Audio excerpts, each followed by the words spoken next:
Week 8 in the NFL, and Zach Miller's knee injury, probably one of the most gruesome you'll ever see.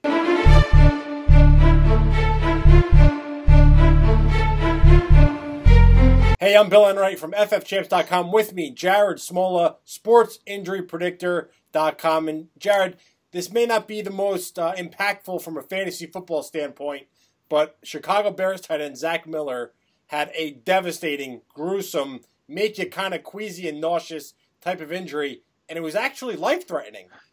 Yeah, really scary situation. Dislocated knee that he had to have emergency surgery to repair arterial damage to literally save the leg.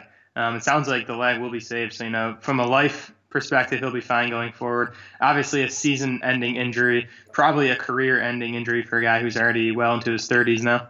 Yeah, that's a tough break for Zach Miller. Very solid career. Tough to see any player go out like that, but boy, that was nasty. Let's stick with the tight end position. Jordan Reed, another familiar face on the injury report. Washington Redskins tight end, they're not expected to have him in Week 9 after a pretty bad limp that was reported after the game. Yeah, just when it looked like this guy was starting to get healthy, starting to get rolling. Hamstring injury for Jordan Reed. No word yet on the severity of the injury, but Jay Gruden, their head coach, has already said that he's probably not going to be out there for Week 9.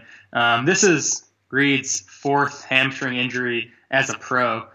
He missed 2 weeks with one in August of 2015. He missed 4 games with a hamstring injury in September of 2014, and then another game in November of 2014 with a hamstring injury. So expect to be without him for at least one game, and don't be surprised if he misses more beyond that. Certainly quite the injury history there with Jordan Reed. Not so much for Atlanta Falcons running back Devonta Freeman. He's been pretty consistent with his health. I know he's had some concussion problems in the past, but now he's dealing with a shoulder injury. Yeah, shoulder injury that knocked him out very late in that game against the Jets on Sunday. Head coach Dan Quinn said it was a minor injury on Monday. Freeman's supposed to be limited in practice on Wednesday, but the fact that he'll be out there at all means he should be fine for this weekend's game against Carolina. One of the nicest surprises of the year from a wide receiver standpoint, Chris Hogan of the New England Patriots. I know he had an MRI. Do we have any results, or what's the latest on the Pats wide receiver? Yeah, shoulder injury for Hogan. Nothing from the team yet, but this looks similar to the injury that Golden Tate suffered, which was an AC joint sprain. Tate, of course, had the bye week and then was ready for Sunday night's game against the Steelers. Hogan also has a bye coming up here in Week 9, so there's a chance he's ready when New England comes out of that in Week 10. Last one, Pierre Garcon. We don't really have an update on him, but we know he left the game with a neck injury, and that's something that certainly can linger.